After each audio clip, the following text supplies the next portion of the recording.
All right, guys, I just want to welcome back to your Everything College Football podcast. Today, me and Nicky, we're doing our 2024 SEC Championship game preview and prediction.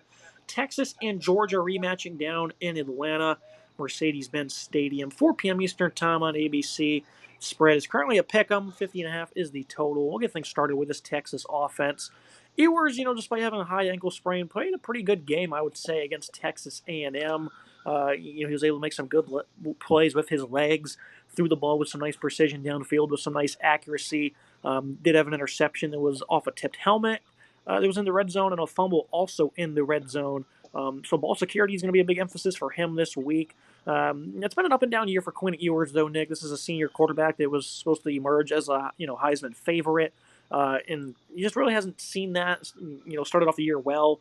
After the injury, though, came back and just been incredibly shaky. He went 3 games without an interception before this past one here. For the most part, though, he's been an accurate passer.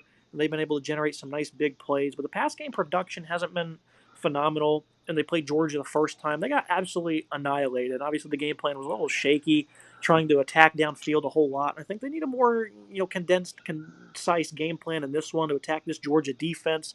They certainly shouldn't play with the same energy they did in Austin that night on defense.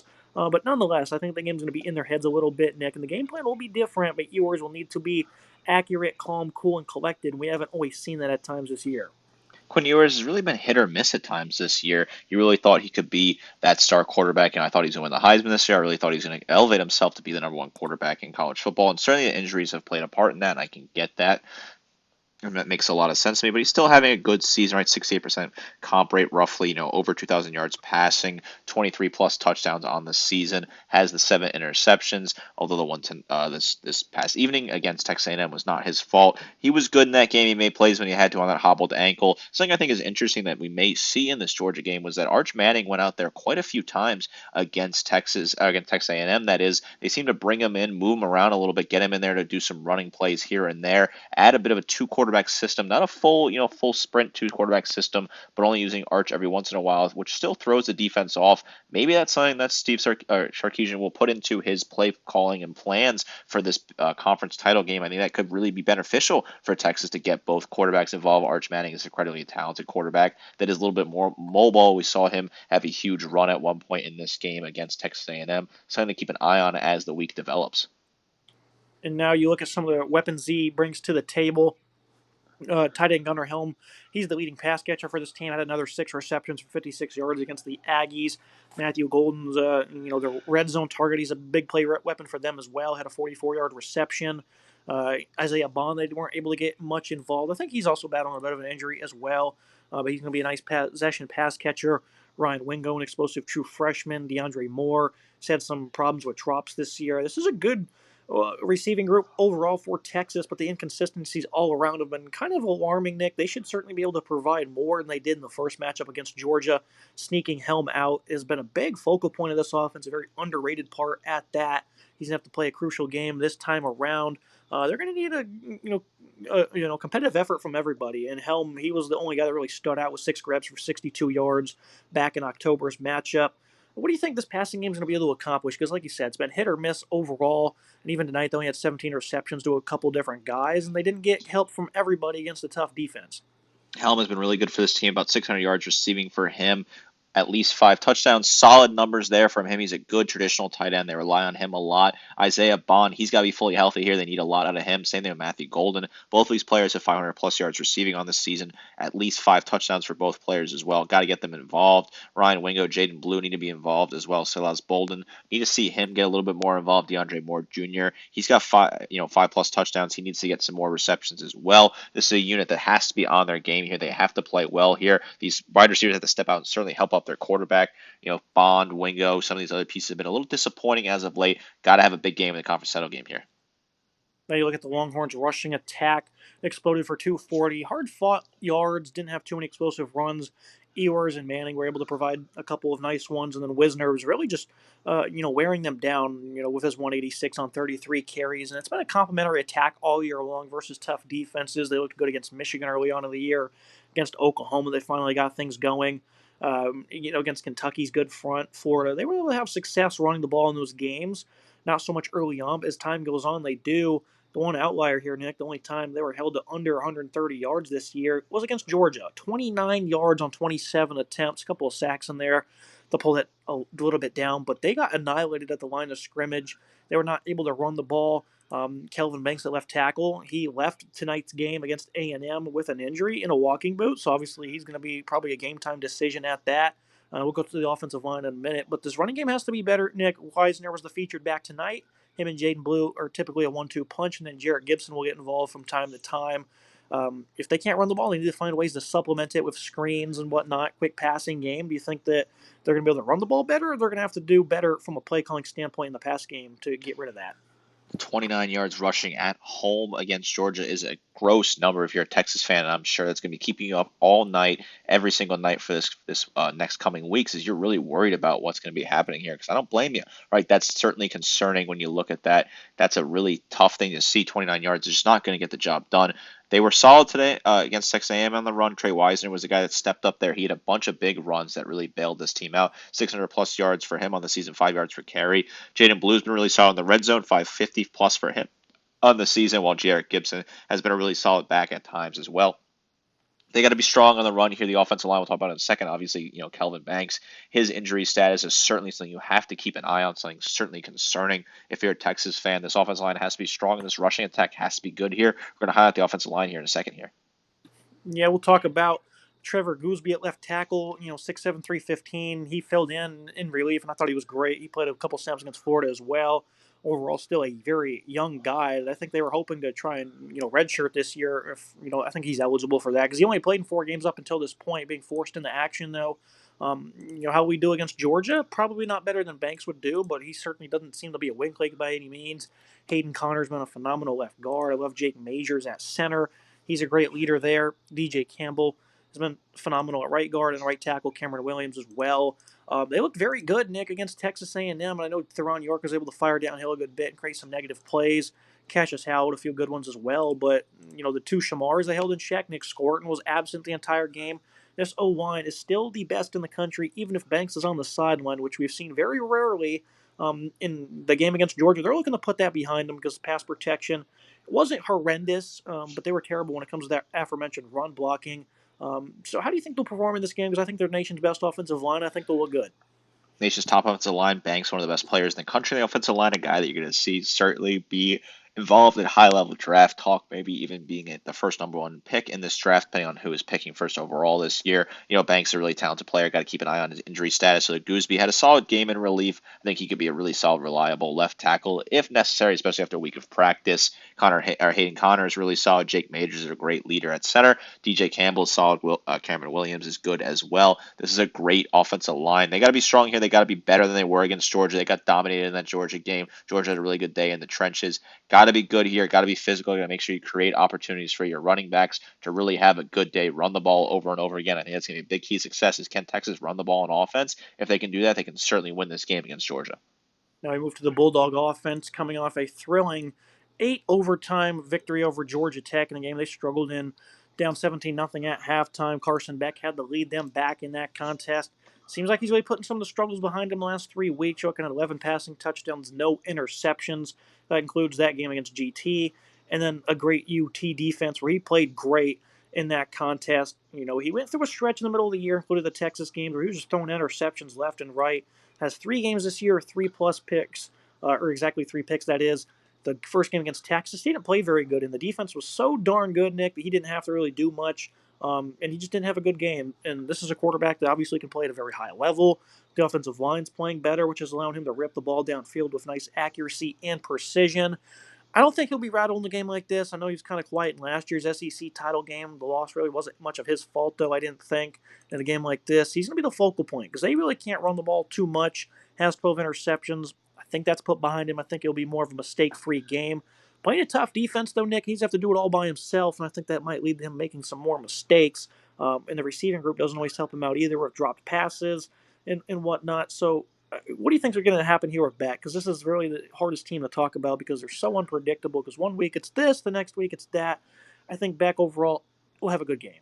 It's a complete coin flip every single week with Georgia at quarterback. What Carson Beck are you going to get? Are you going to get the one that's reliable, looked good against Georgia Tech, had a solid night in that 8 overtime thriller, a really good performance from Beck in that one across the board in a game where they were down, 17-0 early on. Beck ended up, 300 yards passing, 5 touchdowns in that game, no turnovers. They clawed their way back from that 17-point deficit to win in 8 overtimes. Or you can get the Beck that was a disaster in the first half against Georgia or Alabama that is a disaster in some of the other games, a disaster against Ole Miss, where he really just looked completely not the part in that one. 65% comp rate, a little low for him, 3,500 yards passing. You expected a bit more, 28 touchdowns. Definitely a good number, probably the highlight of his passing stats. And then 12 picks, a gross number if you're a Georgia fan. You really did not expect him to anywhere near that number. Maybe 4, 5, 6 was kind of what you were hoping for. To get to 12, though, that is a really bad interception number for him. Beck's got to be smart here. This Texas defense, they got some ball hawking pieces. They got some really solid players. They got a pick against Marcel Reed in the Texas A&M game.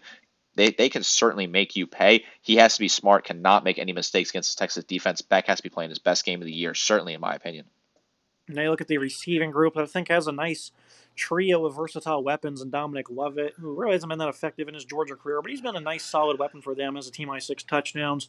Dylan Bell's a nice Swiss Army knife. He can win out wide. They can put him in the backfield, end arounds, jet sweeps, all that. And then Arian Smith, this guy also has plenty of speed, and he's a guy that when he gets in space, he's tough to bring down. Typically gives you a big reception per game, almost 700 yards and 4 touchdowns. He does have 9 drops though, another two this past Saturday or past Friday, that is, in a close game. That is certainly concerning. Lawson Lucky at tight end, I think, is showcased some nice hands, nice reception percentage from him. And then Cash Jones has been kind of an unsung hero at halfback with his route running ability. This is obviously supposed to be a much stronger group at the beginning of the year. They've had a lot of issues, especially off the field when it comes to their playmakers. But they're kind of disappointing, at least Arian Smith is in terms of all these drops and whatnot. Do you think this trio, though, is good enough to get the job done against the Texas defense? Because in the first matchup, they did enough to win, but it's not going to be the same routine, I think, this time around. Definitely a disappointing unit, certainly this year. They've not played up to expectations. Arian Smith, 700 yards receiving, about 17 yards per grab, 4 scores for him. Good numbers, but he has a bit of a drop problem at times. Dominic Lovett, 571, 6 touchdowns for him, a solid piece, but a bit concerning at times as well. Dylan Bell, they could use him in a couple different ways. 4 touchdowns for him. Lawson Lucky, 3 touchdowns at tight end. Cash Jones has been getting better and helping this team. Oster Delp really turned it on as traditional tight end later in the year. 200 plus yards and 4 touchdowns for him. This is a receiving core that you expected more out of. They're having a decent season, but at times disappointing. Really going to see what they look like. Got to cut down the drops. Got to be smart in this game against Texas. I think they said that Georgia leads the country in drops with 28, so I think that's not great. It's pretty concerning. You look at the offensive line, though. The tackles coming in the year, I never thought that they were all that great. Monroe Freeling, though, has been much better since they moved him to left tackle full time. Dylan Fairchild to left guard. Him and Tate Ratledge at their respective guard spots have been nice. They've been nice leaders for them. Jared Wilson, I think, has probably been the most consistent performer at center. And then a right tackle, Xavier Truss, he's also a bit of a weaker link for them. What do you make of this offensive line, Nick? Because you against Tennessee, one of the best defensive lines in the country. They were phenomenal in that game. Freeling struggled a little bit more than he has in these other contests. Truss did as well, but on the interior, they're pretty stout, and it allowed Beck to have a phenomenal game, and I think that's allowing him to play with more confidence. If they can, they pretty much pitched a shutout. They only gave up like 3 tackles for loss, no sacks in that game against Tennessee. Another elite D line here, and I think they might do pretty well. Again, it's really inconsistent though. It's an inconsistent offensive line. It's got to be better here. They've dealt with issues throughout the year. They had a lot of holding issues, some false starts against Georgia Tech. Definitely some issues in the offensive line. I've been concerned with Fairchild. Ernest Green's really worried me at left tackle. Xavier Truss at right tackle is certainly been a problem. Both tackles have concerned me, worried me. Tate Ratledge, we've seen a bit of issues out of him. Jared Wilson, when he's healthy, has been really solid center. This offensive line has got to play smart football here. They really have to be strong, avoid the mistakes, no mental mistakes, no holds, no false starts, nothing like that. Yeah, and that run game that we speak of is just they don't have the physical dominance we're accustomed to seeing. Injuries haven't been great. Trevor Etienne's probably not going to play in this game. Branson Robinson, of course, has been beat up all year long. Nate Frazier's really had to take over as the lead back. His ball security is, also kind of in question. Doing a respectable job though. 4.7 yards per carry for him. Cash Jones doesn't really provide much as a running back option. They've really had to go to the depths of the depth chart. Chauncey Bowen's a freshman that's relatively been untalked about.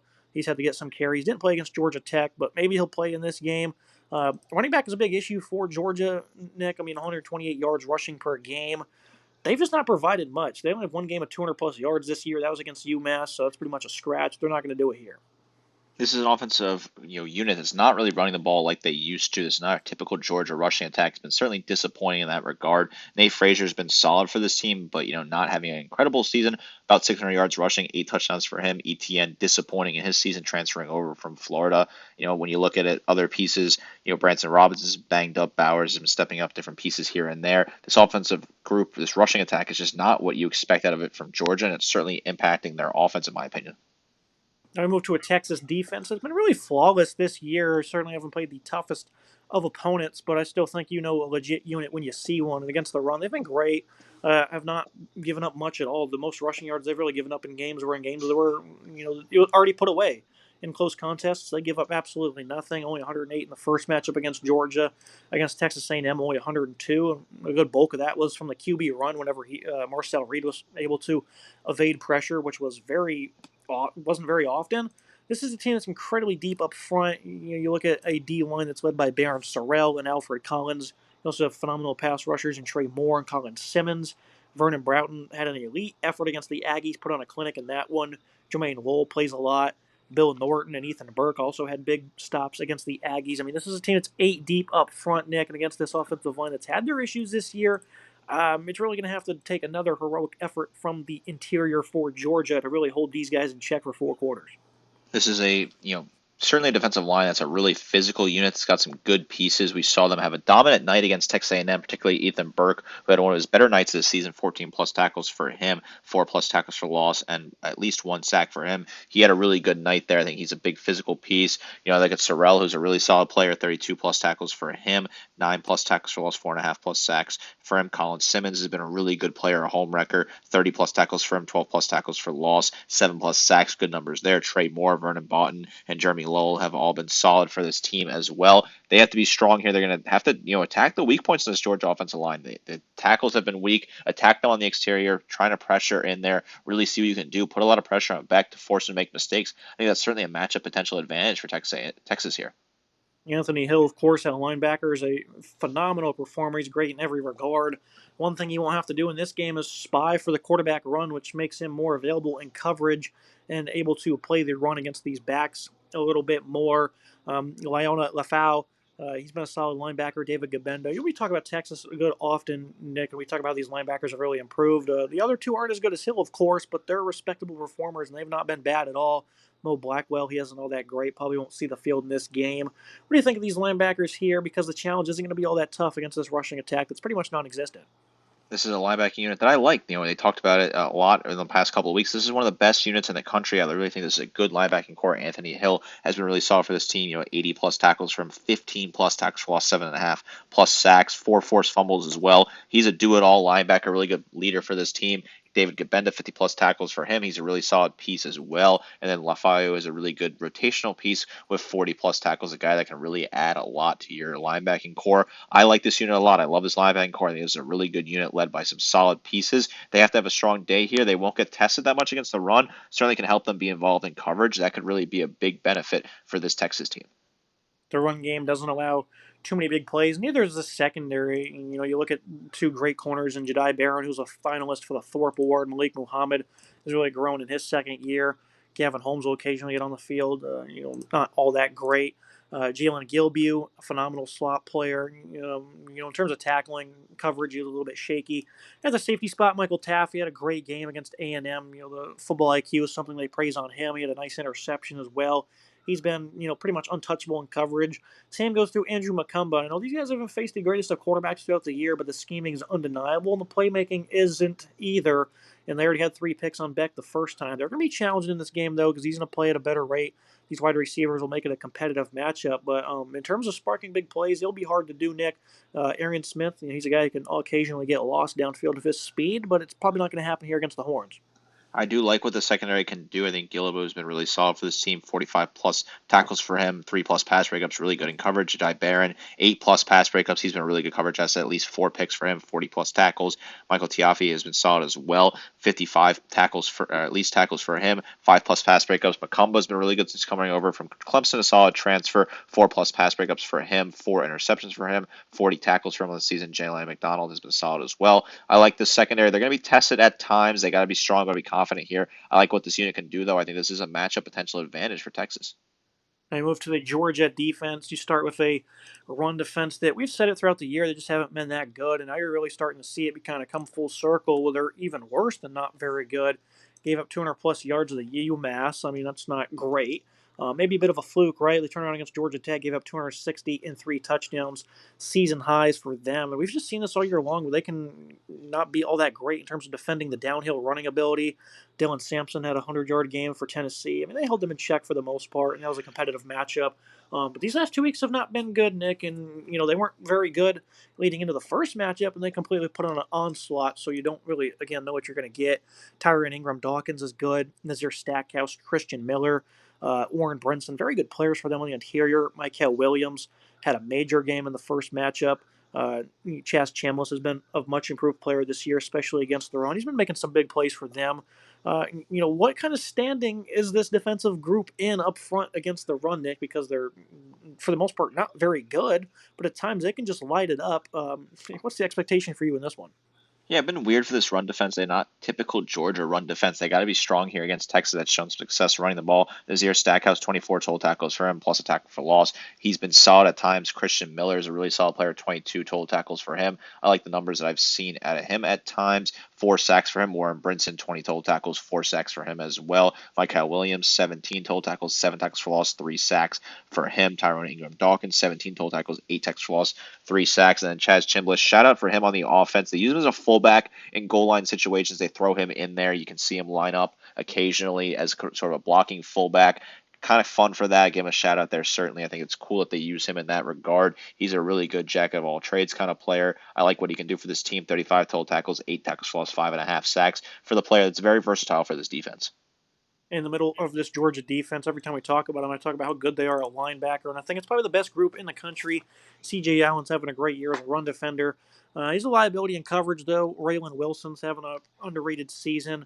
Smail Munden is back in the lineup at full health now. Had a great game against Georgia Tech. He's really a tone setter for them as the veteran of this defense.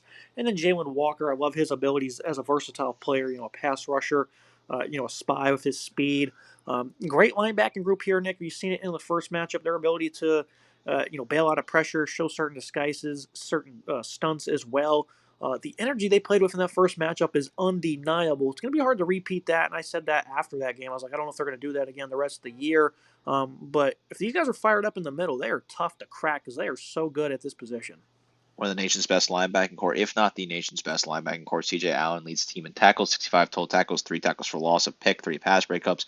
Jalen Walker's been good, 54 total tackles, 8 tackles for loss, 5.5 sacks, a pass breakup for him. Smail Mondon, a great player when fully healthy. He's battled injuries, but he's still been really good this year. 42 total tackles, 3 tackles for loss, 3 pass breakups. Raylan Wilson, 40 total tackles, 5 tackles for loss, 1.5 sacks for him. Good numbers across the board, great unit across the board. This is a really good linebacking core that's going to be tested against this Texas team, but they stood up to the test last time. Can they do it again? I think it's certainly possible.